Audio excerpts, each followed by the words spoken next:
Olá, boa tarde. Meu nome é William e vim trazer para vocês um pequeno resumo de leis de Newton. Já adiantando que quem gostar de leis de Newton vai continuar gostando, porque é a mesma coisa que vocês já viram no ensino médio, só que com alguns pequenos artifícios matemáticos extras. Vamos lá. Primeira lei de Newton. É a lei que fala que se um corpo tende a estar em movimento, ele tende a manter esse movimento. A menos que uma força externa faça com que ele mude ou pare, por exemplo. Nesse exemplo aqui é o exemplo mais comum, o ônibus. O ônibus está indo para frente, está lá acelerando e indo no seu caminho. Quando ele breca, as pessoas que estão com a mesma velocidade do ônibus, elas tendem a continuar na mesma direção do ônibus. E isso faz com que você vá para frente ou vá para trás, dependendo se o ônibus está acelerando ou brecando. Né? Se ele está acelerando, você tende a manter em repouso, então você vai para trás.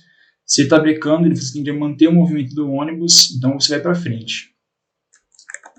Segundo a lei de Newton, a lei acho que todo mundo mais usava, a força resultante que age sobre um corpo é igual ao produto da massa pela aceleração, o famoso F igual a ma.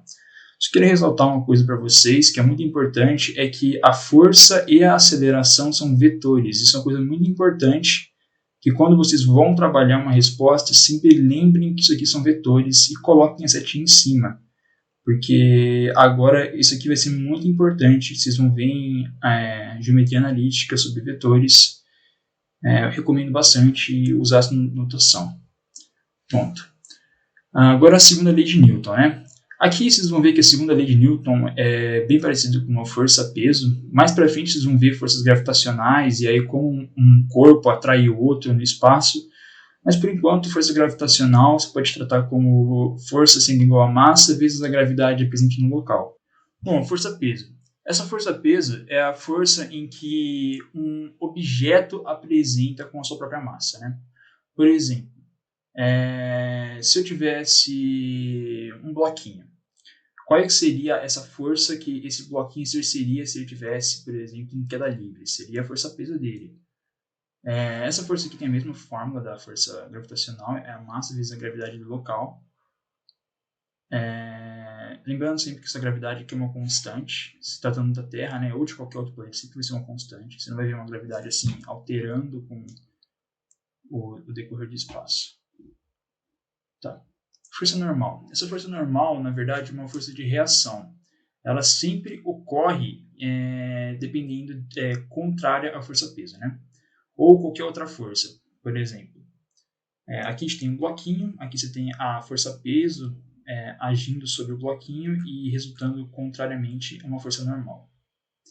Você também pode ter, por exemplo, uma folha presa numa parede. Né? Se você tem aqui uma parede e uma folha e você prende ela aqui, enquanto você empurra ela aqui, vai ter uma força normal do outro lado. Essa força normal sempre é uma força perpendicular ao plano. Isso que vocês precisam sempre lembrar. Por exemplo, se você tiver um plano inclinado, a força normal ela vai estar para cá do plano, né? Ela vai estar perpendicular ao plano. Né? Isso é uma coisa para sempre se anotar e acho que é a parte mais importante para se entender essa força aqui. Tá. Força de atrito. A força de atrito ela ocorre quando você tem duas superfícies rugosas. Né? Como assim? Nenhuma superfície ela é 100% lisa. E disso, você tem pequenas deformações nelas quando uma superfície e outra transpassam ela, né? Uma passa sobre a outra, elas vão ter fricção entre elas. E essa fricção vai gerar uma força sempre contrária ao movimento. Se, por exemplo, aqui no exemplo da imagem, o bloquinho está indo para frente, então a força de atrito vai estar indo para trás. No exemplo da folha presa na parede, se a folha estiver caindo, o atrito vai estar indo para cima. E essa força aqui vai ser sempre igual à força normal vezes o coeficiente de atrito do plano. Vocês vão ver, quando vocês estiverem em laboratório, isso sobre essas superfícies rugosas mais de perto.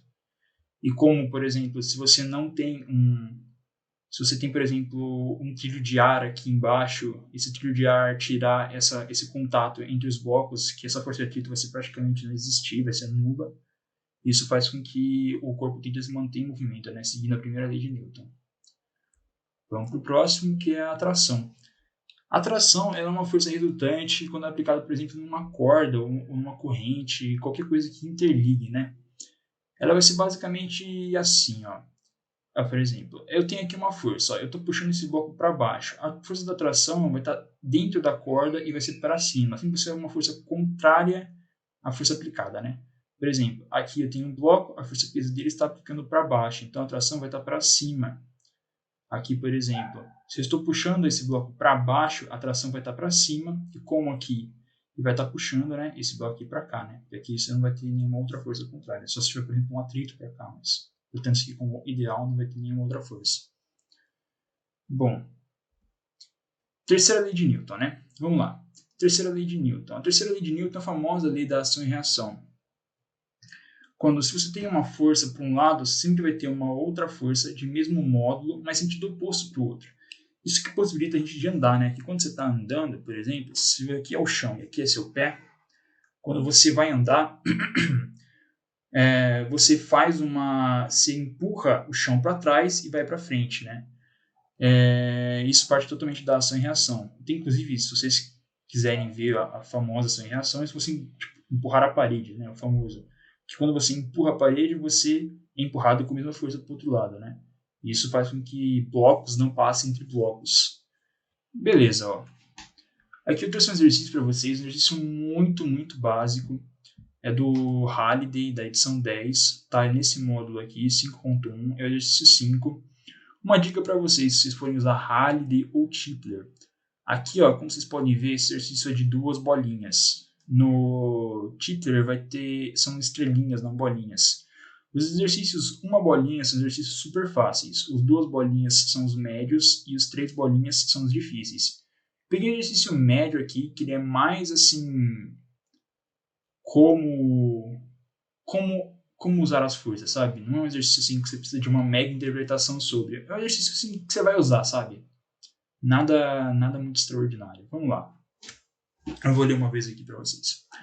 3 astronautas impulsionados por mochilas a jato empurram a seguir um asteroide de 120 kg para uma base de manutenção, exercendo as forças mostradas na figura 5.29.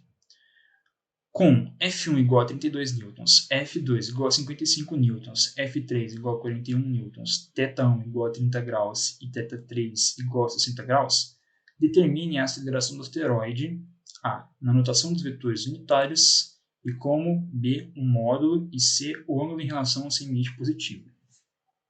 Vamos lá. Primeira coisa que eu vou falar para vocês sempre fazerem é desenhar.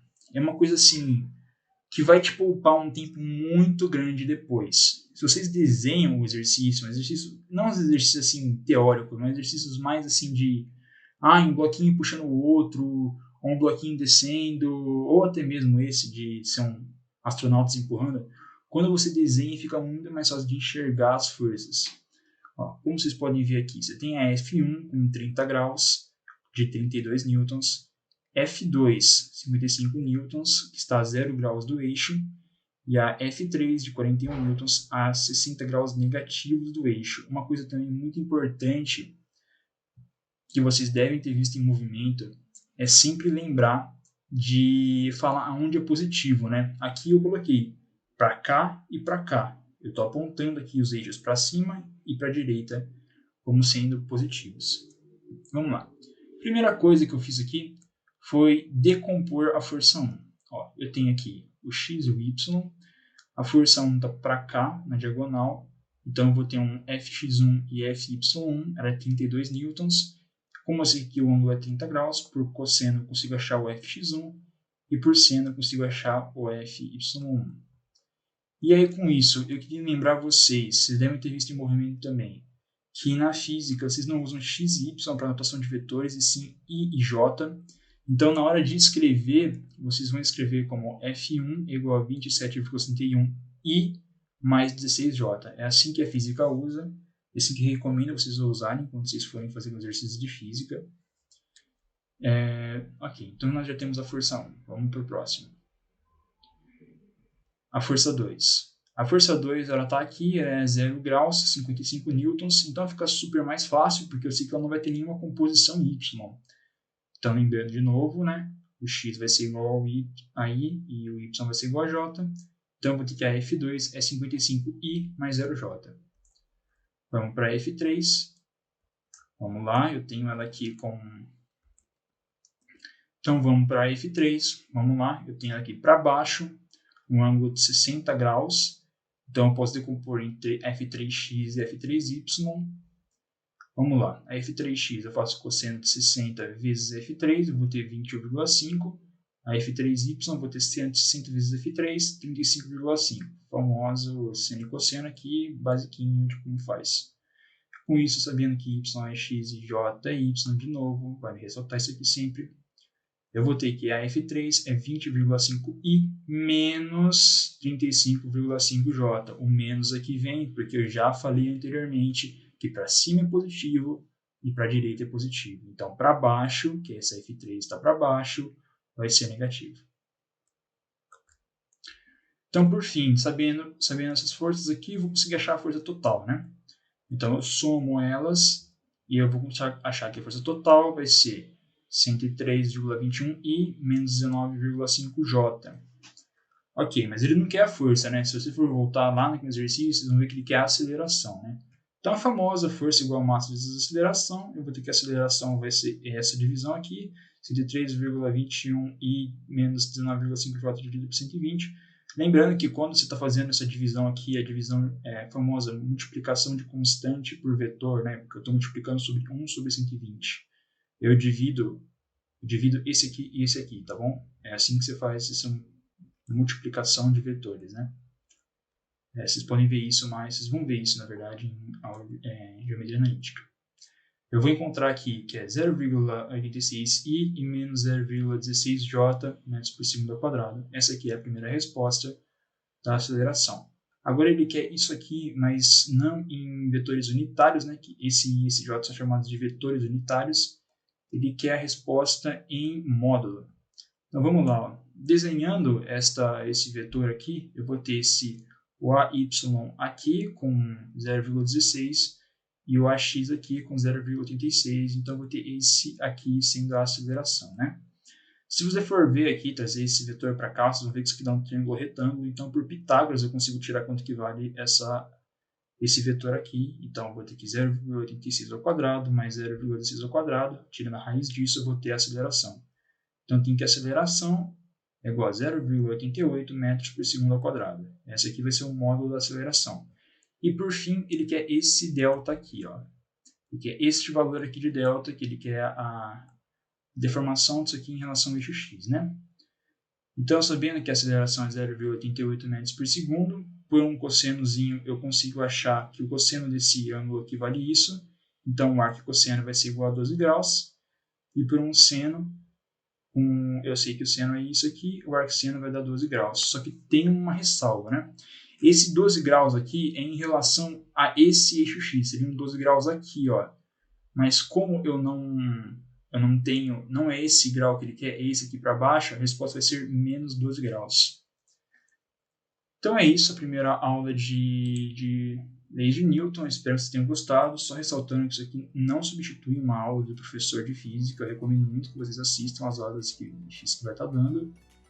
Mas por mais é isso, muito obrigado.